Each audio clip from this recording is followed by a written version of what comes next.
जन्म लाभ परम पुंसाम अंते नारायण स्मृति ही। उस समय भगवान याद है तो पता चल गया। विवेकानंद कहते हैं कि मृत्यु जीवन का दर्पण है। मौत बता देती है कि जीवन आपने कैसा जिया था। एक व्यक्ति है जो पैदा भी रोता हुआ था, मर भी रो ही रहा है। वो इतना भी नहीं पा सका कि मरते समय तो हंस रहा होता। वो पैदा भी रोता ही हुआ था, वो मर भी रोता ही रहा है। विलियम जोन्स कहता है, on the parent knees a naked newborn child, crying thou but all around the smile, live the life like that at your final sleep, you must smile but all around the weep। ये जीवन की उपलब्धि है। अंते नारायण स्मृति। अगर आप दुनिया को देखोगे तो आपको ये याद रहेगा कि मैं इन्हें छोड़ रहा हूं। आप जब छोड़ना याद करोगे तो you will be in separation. जब आप सेपरेशन में होगे तो आप रोगे, पर जब आप नारायण को याद करोगे तब you will think about the meeting, not the separation, कि मैं भगवान से मिल रहा हूं। और जब आप मीटिंग कर रहे होगे तब आप रो रहे होगे कि आप हंस रहे होगे। You never cry when you meet, you always cry when you separate. मिलते समय कौन रोता है? रोने का मतलब आंसू बहने से नहीं है। कई बार रोता आदमी बिना आंसू के भी है। कोई लोग तर्क कर दे, महाराज मिलते समय भी तो आंसू आ जाते। भाई आंसू आना और रोने में थोड़ा फर्क है, थोड़ा सा अंतर है। आंसू तो अपने आप भी तो वो तो जमाई के साथ भी आ जाते।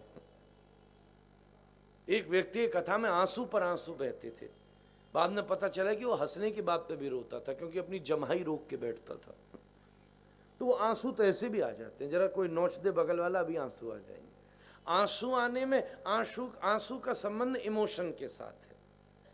रोने और आंसू में थोड़ा सा फर्क होता है। सेपरेशन रुलाता है और मीटिंग हंसाती है, प्रसन्न करती है, आनंदित करती है। जब आप दुनिया को याद करोगे तो सेपरेशन का अनुभव करोगे और रोगे। जब आप भगवान को याद करोगे तो मीटिंग का अनुभव करोगे, ना I am going to meet, तब आप प्रसन्न रहोगे। इसलिए जन्म लाभ परम पुंसाम अंते नारायण स्मृति ही। पूरे जन्म का सबसे बड़ी लाभ, सबसे बड़ी उन्नति, सबसे बड़ा प्रकाश क्या है? मरना सबको है, बस कोशिश इतनी सी करो कि मरने से पहले तुम्हारी जिह्वा के ऊपर श्री कृष्ण का नाम हो। अच्छा, ऐसी बात है तो आप कहोगे महाराज ठीक है, अगर इतने में ही काम बन जाएगा कि जब मैं मर रहा हूं उससे पहले मेरी जीभ पर भगवान का नाम हो, तो फिर जिंदगी भर क्यों मेहनत कराते हो? क्यों इस समय कथा सुना रहे हो? क्यों ये माला पकड़ा रखी है? भाई क्यों हर कह रहे हो कि श्वास श्वास पर कृष्ण भज वृथा श्वास जन खोए? भाई श्वास श्वास पर कृष्ण बोलो, हर समय भगवान का नाम लो। जब आप ये कहते हो कि जन्म लाभ परम पुंसामंते नारायण स्मृति, कि मरते मरते नारायण का स्मरण हो जाए तो काम बन जाएगा, तो जिंदगी भर नारायण का स्मरण क्यों कराते हो? इसका मतलब इसकी तो अकाउंटिंग हो ही नहीं रही। अकाउंट तो उस समय बनेगा, और ये बात बिल्कुल एक्यूरेट है। अजामिल की कथा में यही हुआ था। अभी आप आगे सुनोगे कि बंदा पहले ब्राह्मण था, एक वेश्या के चक्कर में फंस गया, पर मरते मरते अपने बेटे को नारायण बोला और वैकुंठ पहुंच गया। इसका मतलब देखा जाएगा वो टाइम पर कि जब व्यक्ति मर रहा है, अगर दुनिया को पुकार रहा है तो फिर बद्ध हो जाएगा, और कृष्ण को पुकार रहा है तो मुक्त हो जाएगा। तो अगर अकाउंटिंग वही टाइम पर होनी है तो इतनी आप बैलेंस शीट क्यों बनवाते फिर रहे हो हमसे? देखो, आप सब व्यापारियों के बीच में मैं बैठा हूं, रिटर्न तो अगले महीने ही होता है, पर बैलेंस अकाउंटिंग तो साल भर ही आपको करनी पड़ती। रोज हजारों रुपया देख करके सीए बिठाना पड़ता है। भाई एक एक एंट्री को तो याद रखियो, हर एक एंट्री हो रही है। चाहे चाहे देना तो 31 तारीख को ही हो, वो अलग बात है। बंधुओं, सीधी सीधी बात है, मृत्यु के समय क्या निकला देखा तो वो ही जाएगा, पर ये जिंदगी मिली है रियाज करने के लिए कि उस समय हमारे मुंह से क्या निकले। ये रोज का पूजा, ये रोज की कथा इसलिए है कि अभ्यास हो जाए। बंधुओं, विद्यार्थी 365 दिन पढ़ता है, पर 365 दिन की पढ़ाई को प्रस्तुत करने का मौका 3 घंटे का होता है। अगर 3 घंटे में सब कह दिया तो 365 दिन माना जाएगा, और 3 घंटे में कुछ नहीं कहा, चाहे क्लास के हर क्वेश्चन का जवाब सबसे पहले हाथ ऊपर करके दिया हो, पर 3 घंटे की अगर आंसर शीट पर एक भी जवाब टेढ़ा पड़ गया तो नंबर कट जाएंगे, आप फेल हो जाओगे। तैयारी 365 दिन की है, पर आंसर देने का समय केवल 3 घंटे का है। पर 3 घंटे के लिए आप 3 घंटे के लिए कोई चलो 12 घंटे तैयारी कर लें, 24 घंटे तैयारी कर लें, ऐसा नहीं है। बताना 3 घंटे में ही है, पर तैयारी 365 दिन में करनी है। जिसने 365 दिन तैयारी करी है वो 3 घंटे में अपनी बात को रख सकता है। ऐसे ही ये 100 वर्ष का जीवन उस 365 दिन की तरह ही है। ये समय मिला है रियाज करने का, ये समय मिला है अभ्यास करने का। अभ्यासेन तु गत कौन्तेय, गीता में गोविंद ने कहा अभ्यास से उपलब्धि होगी। गुरुदेव महाराज कहा करते थे, बड़े महाराज जी, जो रियाज करता है वो राज करता है, जो रियाज करेगा वो राज करेगा। ये अवसर मिला है। कलाकार 6 महीने राग की तैयारी करता है, पर बताने के लिए मंच एक होता है, चांस एक होता है, मिनट 5 होते हैं। जिस राग की तैयारी करी होगी उसी राग को अनुराग के साथ प्रस्तुत करने का अवसर मिलेगा। मृत्यु की सिचुएशन आपके कंट्रोल में नहीं। आप सोचो ठीक है, महाराज कह रहे हैं I am very confident, I know what to do, you have told me now why I need to practice. आज रियाज को किसी का शौक ही नहीं, रियाज का किसी का मन ही नहीं होता। वो टाइम पे देखेंगे, आपने हमें बता दिया, I will definitely remember and I will take the name of lordship when I would be living and then everything would be fine. बंधुओं, मृत्यु की स्थिति कभी आपके कंट्रोल की नहीं है। अगर मौत आपके कंट्रोल की होती तो आप मरना ही नहीं चाहते। अगर मृत्यु आपके कंट्रोल में होती तो आप कह देते सुन एक काम कर, एक दिन और रुक जाओ, वो एक साइन मेरा रह गया, कल आ जाइए, आई विल वेलकम यू। सब बिल पूरा तैयार है, विल बस एक छोटा सिग्नेचर, एक गवाह और चाहिए, तू ही गवाह बन जा। हाँ, बस 1 घंटा और दे दे। अभी मृत्यु जब आती है तो दरवाजा भी नहीं खटखटाती, बोलती भी नहीं है कुछ। उस समय स्थिति आपके नियंत्रण में नहीं है। इसलिए जिंदगी भर जिसका अभ्यास किया है उस समय वो अपने आप रिफ्लेक्ट होता है। कभी आपने स्वप्न को देखा है? नींद के समय जब स्वप्न होता है ना, तो स्वप्न भी आपके कंट्रोल में नहीं चलता, आप जूझते। कई बार मैंने देखा, कई नींद से उठें, ओ महाराज बहुत थक गए, पीठ में दर्द है, ऐसा लग रहा है कि 10 किलोमीटर की दौड़ लगा करके उठा हूँ। वो स्वप्न में जूझता रहा। किसी को स्वप्न आया, उसके हाथ बंधे हैं, पैर बंधे हैं, वो लेटा है, वो रात भर जोर लगाता रहा। नींद में भी जब नींद खुली तभी वो रस्सियों से खुला, थक गया। वो सिचुएशन उसके कंट्रोल में नहीं थी। वो आप जो याद करके सोए थे, स्वप्न में आपको उसी की प्रतीति होती रही। जो सबकॉन्शियस माइंड था उसने फ्लश आउट किया जब आप सो रहे थे। ऐसे ही जिंदगी भर एक रियाज का समय है। वो मृत्यु की स्थिति ही ऐसी होगी जो आपके जीवन का नियंत्रण कर सकेगी। एक वो है जो विषयों को याद करके मरेगा, उसकी मृत्यु एक मृत्यु है। पर एक वो है जो जन्म लाभ परम पुंसाम अंते नारायण स्मृति ही, उसकी वो मृत्यु भी मुक्ति हो जाएगी। अतः सुखदेव जी बात शुरू कर रहे हैं। वर्यानेश ते प्रश्न कृतो लोक हितम नृपः। हे राजन, तेरा प्रश्न सुंदर है क्योंकि उसके द्वारा लोक हित संपन्न होता है। Even your question has a welfare. मैं तेरे प्रश्न को अप्रिशिएट करता हूं, मैं तेरे प्रश्न को एक्सेप्ट करता हूं, क्योंकि लोक हितम नृपः। राजन, इसमें सबका हित छिपा है, इसमें वेलफेयर छिपा है। हाँ, तेरे प्रश्न का जब मैं उत्तर दूंगा तो वो उत्तर केवल तेरे लिए नहीं होगा, बल्कि हजारों सालों तक जनमानस के लिए वो उत्तर काम में आने वाला होगा। प्रश्न भी लोक हित का जब हो ना, तभी वो धर्म में हो सकता है। हम तो स्वार्थ का सोचते हैं, प्रश्न भी ऐसा ही है। एक डॉक्टर साहब मुझे दिल्ली में ही ले गए, उन्होंने कोई नई क्लिनिक बनाई थी, तो मुझे वहाँ तुरंत ले गए। महाराज आप रिबन काट दो, आप उद्घाटन कर दो।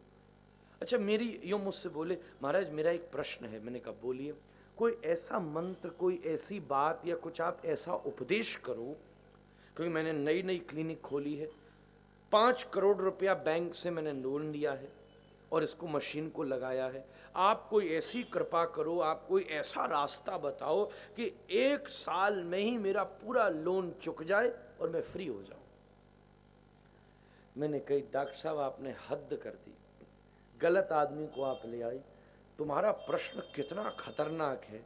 तुम अपने ऊपर तो आशीर्वाद मांग रहे हो और पूरी सोसाइटी के ऊपर श्राप मांग रहे हो कि वाह भाई सब बीमार पड़ेंगे, बीमार पड़ेंगे तो तेरे पास आवेंगे, पास आवेंगे तो अपना स्कैन करावेंगे, स्कैन करावेंगे तो फीस देंगे, फीस देंगे तो फिर भाई तेरी लोन चुकेगा। तो भाई तेने हद कर दी नहीं, अपनी पूरे समाज के 50,000 लोगों को श्राप मांग रहा है। तू अपने लोन को चुकाने के लिए, मेरी तो भगवान से ये प्रार्थना है कि तेरी मशीन की सील भी न खुले। कैसी स्थिति? हमारे प्रश्न में कितना गंभीर स्वार्थ छिपा हुआ है भाई। ऐसा कैसे हो सकता है?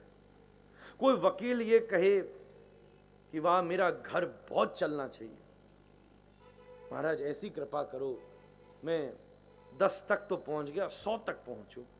अब भाई वकील का 100 तक पहुंचना हद हो गई। एक जगह मैं वृद्धाश्रम के उद्घाटन पर गया, उन्होंने मुझसे कहा महाराज ऐसी कृपा करो ये बहुत अच्छे से व्यवस्थित चले। मैंने प्रवचन में कह दिया, उन्होंने मुझे भगा दिया। मैंने ये कह दिया मैं ठाकुर जी से प्रार्थना करता हूं कि कल ही ये बंद हो जाए। भाई वृद्धाश्रम अच्छा चले, वृद्धाश्रम मल्टी फैसिलिटी का हो, ये भारतवर्ष की उन्नति नहीं है, बल्कि सारे वृद्धाश्रम खाली हों और माता पिता की सेवा पुत्र करें, ये भारतवर्ष की उपलब्धि है। मैंने कहा बंद हो जाए। उन्होंने कहा महाराज आप तो बड़े खतरनाक हो, हम तो डोनेशन इकट्ठा करना चाह रहे थे, तुम बंद करा रहे हो, आप कृपया पधारिए। प्रश्न में हमारी बड़ी गंभीरता है, बड़ी बड़ी स्वार्थ से छिपा हुआ है बात। पर वो प्रश्न भी दिव्य हो जाता है जब वो लोकहित से जुड़ा है। गीता का विषाद भी योग बन जाता है जब अर्जुन के अंदर वो विषाद भी लोक के हित के लिए आता है। विषाद पतनशील होता है, पर अर्जुन का विषाद भी योग है। गीता का पहला अध्याय विषाद योग है, वो भी विषाद योग बन जाता है क्योंकि उसके अंदर का विषाद भी समाज के हित के लिए है। वो कह रहा है न कांक्षे विजयम कृष्ण न च राज्यम सुखानि च किम नु राज्येन गोविंदम किम भोगे जीवते नवा। इसलिए मैं बहुत खुश हूं कि राजा तैने ऐसा श्रेष्ठ प्रश्न मुझसे पूछा जिसमें सबका हित है, जिसका उत्तर जब मैं दूंगा तो तू ही नहीं बल्कि इस भारतवर्ष के हजारों सालों की पीढ़ियां उस उत्तर को सुन करके अपने जीवन के लक्ष्य को प्राप्त कर लेंगे। इसलिए लगभग 5000 वर्ष पहले परीक्षित ने ये प्रश्न पूछा था, पर 5000 साल के बाद भी हम इस पार्क में बैठ करके आज उत्तर सुनने के लिए तत्पर बैठे हैं। उपलब्धि आज के समय उपलब्धि उत्तर की नहीं है। शास्त्र ने ये नहीं परखा कि कौन कैसा उत्तर दे सकता है, उससे पहली घटना ये है जब ये समझो कि कौन कैसा प्रश्न पूछ सकता है। Art of questioning, how and what to ask. आज भारतीय समाज की सबसे बड़ी समस्या यह है कि हमारे पास प्रश्न नहीं है, एक उचित प्रश्न नहीं है जिसमें सबका हित छुपा, एक गंभीर, एक विस्तृत। हम अपने अपने जीवन, अपने शरीर, अपने कमरे, अपने घर, अपनी दीवालों से बाहर निकल करके कोई प्रश्न है? 7 दिन की कथा सुनने के बाद भी व्यक्ति यही कहता है, महाराज कोई एक ऐसा मंत्र दो मेरी दुकान चल जाए। मैंने कहा भाई मेरे पास ऐसा मंत्र होता तो मैं यहाँ बैठो गलोक क्यों फाड़ रहे हो तो अपना मुंह का कौन सा मंत्र है भाई ऐसा? उसका मंत्र तो यही है कि आप पुरुषार्थ करो, पुरुषार्थ करो। रिएक्शन की आप चिंता मत करो क्योंकि वो आपके हाथ में नहीं है, आप एक्शन की चिंता करो।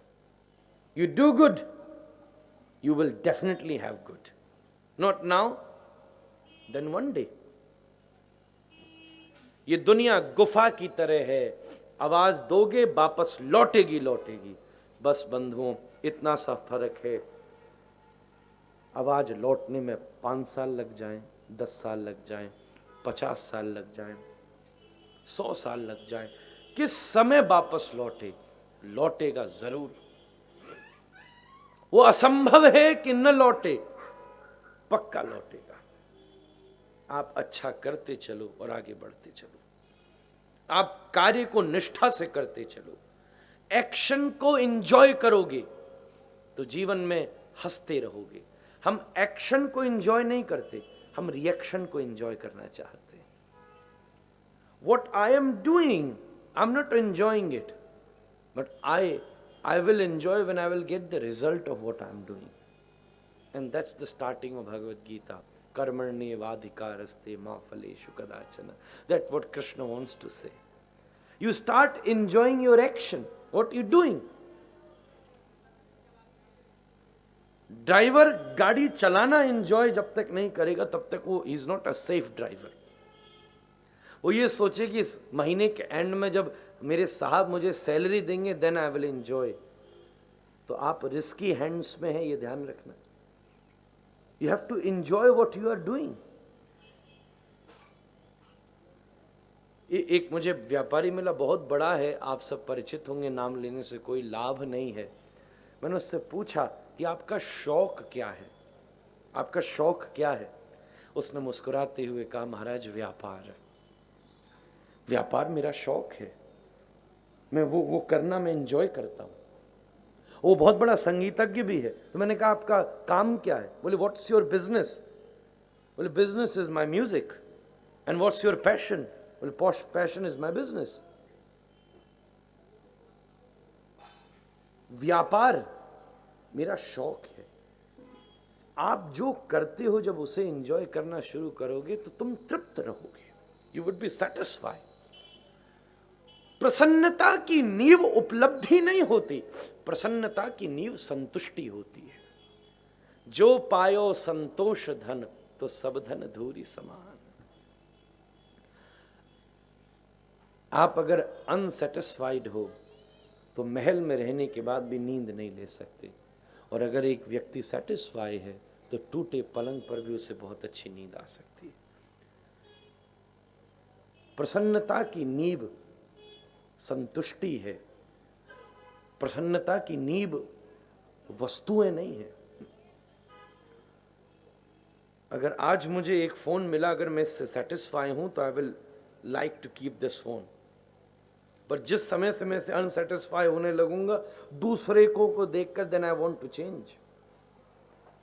अगर मैं उसी समय उससे असंतुष्ट हो गया, वो सबसे लेटेस्ट क्यों ना हो, पर मैं उसे नहीं लेना चाहूंगा। और संतुष्टि की नींव वहीं आके खड़ी होती है जब when you will start enjoying what you are doing। मैं इस समय बोलने को एंजॉय नहीं कर रहा होता तो शायद आप सबके बीच में नहीं बैठा होता। अगर आप सब सुनने को एंजॉय नहीं कर रहे होते, सुनने को वो एंजॉय कर सकता है जो बिल्कुल सुनना ही चाहता है, पर वो ये सोचेगा सुन तो लिया ही, अब 7 दिन के बाद क्या भाई, मुक्ति मिलेगी, स्वर्ग मिलेगा, तो वो यहाँ बैठा भी सोते ही रहेगा, महाराज सुनाते रहो, I will see after 10 years when I will die. अब भाई 10 साल के बाद का किसको पता, मरने के बाद स्वर्ग मिलेगा भी कि नहीं मिलेगा पता नहीं। और अगर आप डैम श्योर हो कि आपको स्वर्ग मिलेगा ही तो जी क्यों रहे हो, कल ही मर जाओ। Why you want to be here if you think that you will enjoy up there? स्वर्ग है क्या? आज 5 स्टार होटल्स हैं, 7 स्टार होटल्स हैं, मैं स्वर्ग को 20 स्टार होटल कहता हूँ। यही तो इमेजिनेशन है उसके पीछे कि भाई सुविधा होगी और सोना बरस रहा होगा और अप्सराएं नाच रही होंगी और चश्मे बह रहे होंगे। भाई एक लग्जीरियस विला आपका वहाँ पर तैयार होगा। पुण्य का जब तक आपका कूपन आपके पास है पुण्य का, उतने दिन आप एंजॉय करेंगे। जिस दिन वो कूपन की डेट एक्सपायर्ड हुई उस दिन देवता एक लात देंगे, सोई पुनरपि जननी जठरे शयनम, फिर पहुंच गए वहीं। इसलिए विचार करो, सुखदेव का ये प्रश्न अद्भुत है, सुखदेव की ये चर्चा अद्भुत है। परीक्षित, तेरे प्रश्न में सबका हित छिपा है। ब्रह्म सूत्र का पहला सूत्र है अथा तो ब्रह्म जिज्ञासा, मैं ब्रह्म की जिज्ञासा करता हूं। Do you have a query? आपके पास जिज्ञासा है? जिज्ञासा, प्रश्न, तर्क, ये सब बहुत अलग अलग चीजें हैं, बहुत बड़ा फर्क है। तर्क अलग चीज है, जिज्ञासा अलग चीज है, प्रश्न अलग चीज है। प्रश्न स्पेसिफाइड होता है, प्रश्न कंटेंट को देखता है, जिज्ञासा इमोशन को देखती है। जिज्ञासा ऐसी है कि खाली ग्लास है और दूध डाल दो, तर्क ऐसा है कि आधे ग्लास में आधा दूध है, अब तुम पानी डाल दो। दर्शन की ये भिन्न भिन्न प्रणाली है। देखो, कल से ठाकुर जी आ जाएंगे तो कल से तो फिर रस की ही कथा होगी। कथा में 3 दिन तत्व के होते हैं, 4 दिन रस के होते हैं।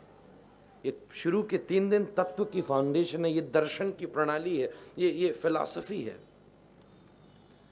सुखदेव प्रारंभ कर रहे हैं, राजा मैं तेरे प्रश्न से बहुत प्रसन्न हुआ।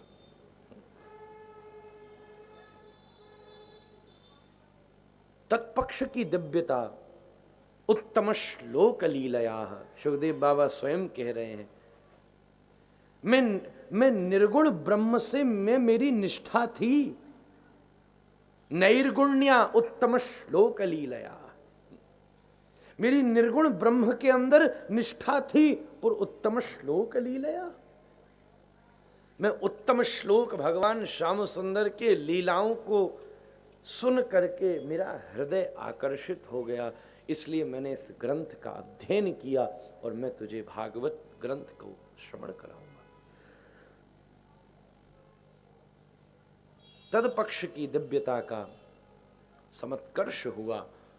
श्री सुखदेव जी ने राजा से कहा, तू बैठ, जीवन मृत्यु जीवन का एक सत्य है, निधनम पश्यन् नपि न पश्यति, देखते हुए भी जीवों ने अदेखा कर रखा है, पर योगी नाम नृप निर्णीतम हरिर नामानुकीर्तनम, योगियों ने इस बात का निर्णय किया है कि भगवान नाम संकीर्तन ही उस मृत्यु शैया पर लिया जा सकता है, उस मौके पे जो प्रस्तुत हुआ जा सके।